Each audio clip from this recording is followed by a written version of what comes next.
je voudrais consacrer quelques minutes à baliser nos échanges de la soirée. Je ne suis pas, mais loin s'en faut, un spécialiste de l'hydropolitique. Il se fait toutefois que j'y consacre depuis plusieurs années quelques leçons. Je consacre quelques leçons à l'hydropolitique et à la géopolitique de l'eau dans le cadre d'un cours général sur les relations de société et environnement. Et de ces leçons, je retire quelques enseignements que j'aimerais partager avec vous ce soir. Donc,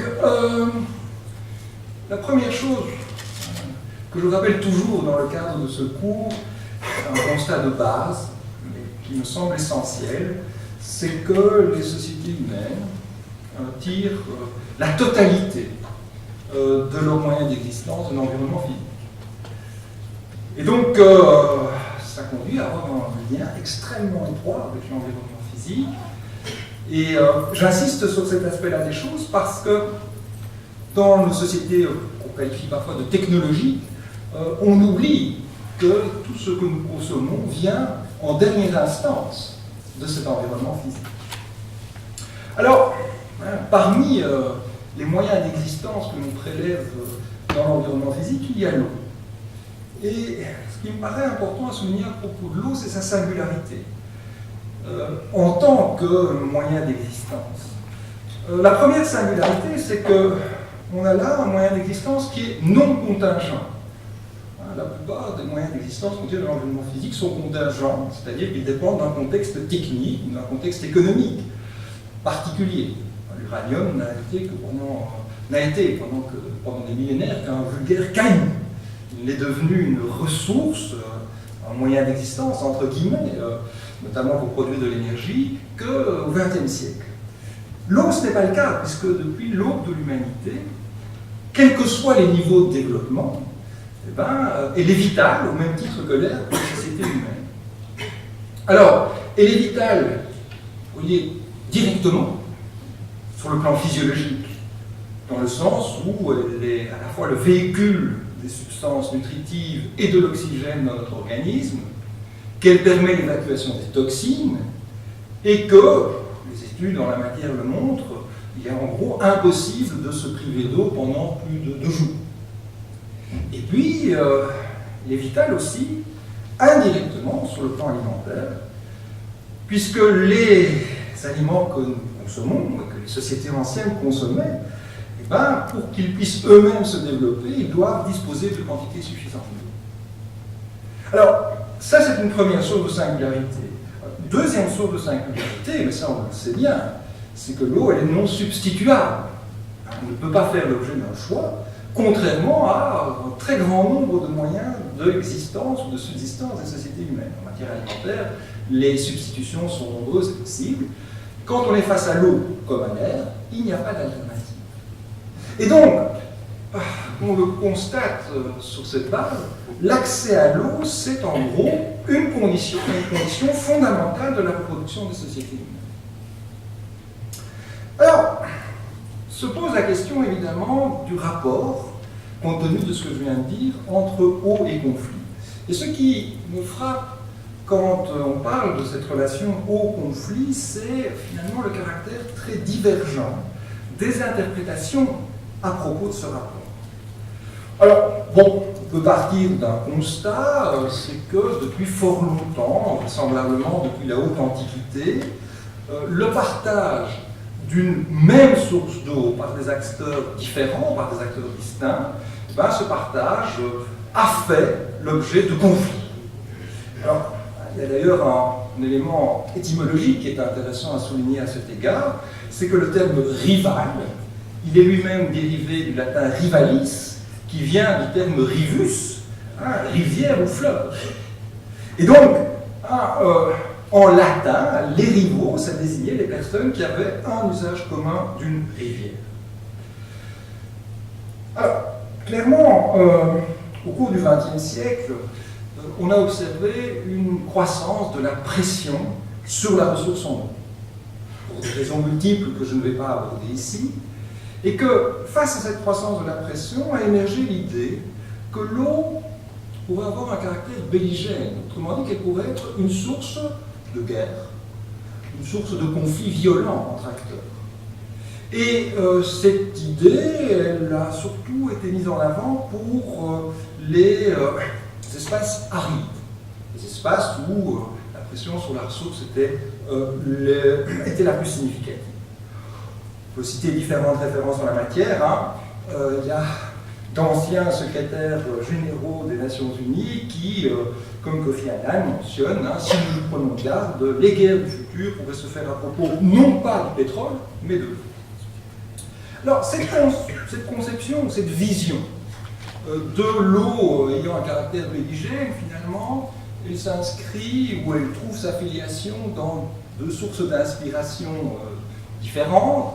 D'une part, ce qu'on pourrait qualifier le néo-malthusianisme, l'idée qu'une pénurie de ressources renouvelables, une ressource renouvelable qui est partagée, comme l'eau, elle conduirait inévitablement à des guerres. Titre qu'une pénurie, une ressource comme les ressources alimentaires conduirait à la violence ou à la mort. Il y a aussi le courant réaliste en sciences politiques qui s'inscrit dans cette optique du caractère belligène de l'eau, disant, ben voilà, les cours d'eau transfrontaliers, ils sont susceptibles d'engendrer des conflits entre les États d'amont et les États d'aval, parce que les États riverains ne sont pas capables de résoudre leurs différends à propos de l'utilisation de la ressource, voire même utilisent à leur profit ces situations. Bon, je dirais que ça c'est un petit peu le discours dominant qu'on entend à propos de l'eau et de ses rapports avec les conflits. Maintenant, il faut tout autant mettre en avant le fait qu'il y a des visions alternatives et des interprétations d'une toute autre nature.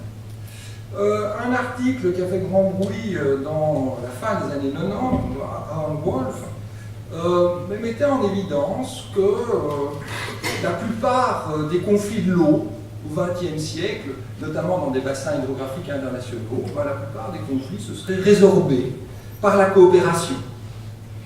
Et cette idée qu'autour de la ressource en eau partagée puisse non pas émerger des conflits mais de la coopération, va être développée par un certain nombre de chercheurs qui défendent des conceptions de différents ordres. Certains chercheurs s'inscrivent dans ce qu'on pourrait appeler une vision cornucopienne, c'est difficile à prononcer. En gros, c'est une vision selon laquelle, d'une part, les progrès techniques, d'autre part, les mécanismes de marché, un mécanisme de marché, c'est-à-dire l'importation d'une eau virtuelle par les importations alimentaires, et que ces progrès et ces mécanismes de marché permettraient d'éviter des carences de ressources en eau. Et donc, on a là une conception qui est relativement confiante par rapport à la gestion d'une ressource partagée comme l'eau. Ce qu'il faut souligner, c'est que dans le cadre de cette vision ont été élaborés certains dispositifs, comme le dispositif de gestion intégrée des ressources en eau, le GIRE, qui est promu par le Partenariat mondial de l'eau. Alors, il y a une deuxième conception, qui est une conception, on pourrait dire, très pragmatique, très terre-à-terre, que certains auteurs mettent en avant, c'est l'idée, oui, le gain hydraulique qu'on obtiendrait en menant une guerre, de l'eau, ce gain hydraulique serait finalement modeste par rapport au coût que représenterait une telle guerre. Enfin, mais je ne sais pas si le terme que j'ai utilisé est le meilleur, on a peut-être une conception de type optimiste aussi, qui est tantôt un optimisme réaliste, tantôt un optimisme institutionnaliste, si on reprend le vocabulaire et les concepts de sciences politiques.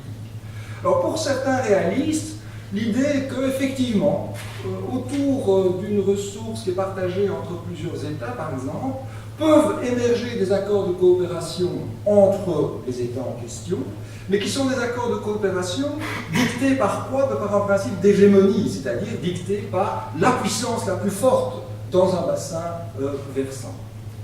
Une autre optique que l'on qualifie d'institutionnalisme et qui présente aussi un caractère optimiste, c'est de dire, la pénurie en eau, ça peut être un problème collectif qui devient un stimulant pour aboutir à la coopération. En quelque sorte, la pénurie impose de recourir à des relations de coopération, qu'elles soient bilatérales ou multilatérales, entre États riverains.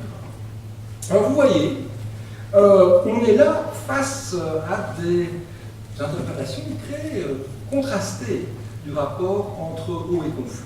Alors quand je suis face à cela, et quand j'ai des théories qui me fournissent des éléments d'interprétation contrastés, j'ai tendance à essayer de représenter de façon schématique le problème. Et donc c'est ce que je vais vous proposer pour terminer cet exposé, de dire tiens, mais au fond, hein, quel est le cadre d'analyse qu'on pourrait mettre en place pour examiner les relations entre eau et conflit. Alors vous allez voir, c'est très basique, mais je pense que ça va nous permettre de réfléchir ensemble à cette question. Bon, ben, on va prendre une situation toute simple, on a un acteur A et un acteur B, peu importe d'ailleurs que ces acteurs soient des États, des groupes sociaux, des entreprises. Un acteur A, un acteur B, on pourrait en rajouter d'autres, qui font l'utilisation d'une ressource renouvelable en eau. Que ce soit une rivière, un fleuve, un aquifère, on peut multiplier les exemples. Et évidemment, ce qui nous intéresse ici, c'est comment va se construire une interaction ou des interactions entre ces acteurs A et B autour de la ressource partagée, qui est une ressource renouvelable en eau. La première chose qu'il faut peut-être souligner ici, sans faire un excès de terminologie, c'est que ces interactions peuvent être extraordinairement diverses. On pourrait imaginer une situation où les acteurs s'ignorent totalement, parce qu'il n'y a pas de problème par rapport à la ressource renouvelable en eau.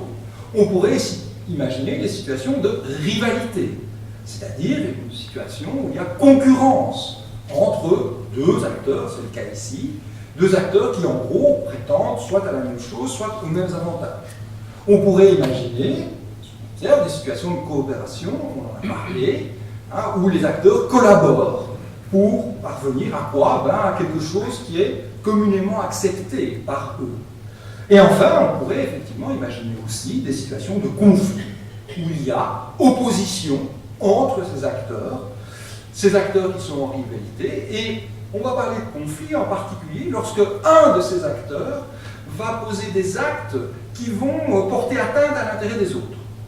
Alors, cette notion de conflit, elle couvre un très large spectre, dans le sens où ça va du désaccord simple, qui peut être constaté par exemple entre deux États sur la gestion des ressources en eau, jusqu'à l'autre extrémité, à la violence.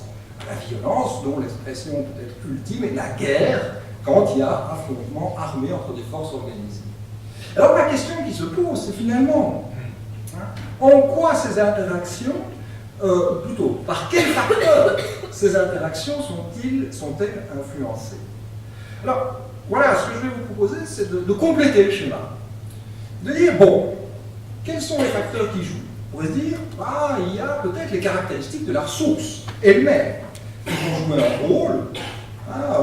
Oui, on se doute bien que la caractéristique de la ressource vont influencer les interactions autour de la ressource.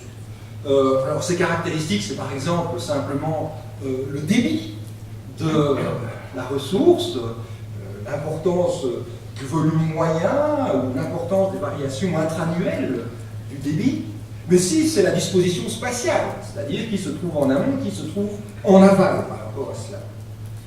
Le Jourdain serait-il un fleuve âprement disputé si son débit était beaucoup plus important que celui qu'on observe maintenant? On peut se poser la question. Alors, deuxième type de facteur qui peut jouer, c'est ce qui a trait, on pourrait dire, au mode d'utilisation de la ressource par les acteurs en présence.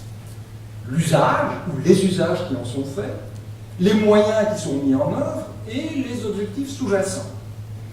Alors, je ne vais pas entrer dans trop de détails, mais on peut se dire que les interactions entre les acteurs, entre les parties ici, ne vont pas être les mêmes selon qu'on utilise un fleuve pour y faire circuler des navires ou selon qu'on utilise l'eau du fleuve pour faire de l'irrigation.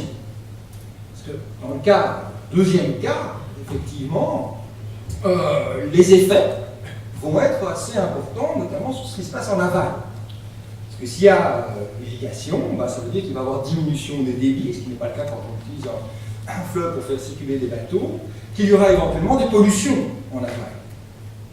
Alors, les moyens mis en œuvre, ce n'est pas la même chose de construire des barrages que de mettre en place ce qu'on appelle au Maroc des séguias, hein, des petits canaux de dérivation d'un cours d'eau.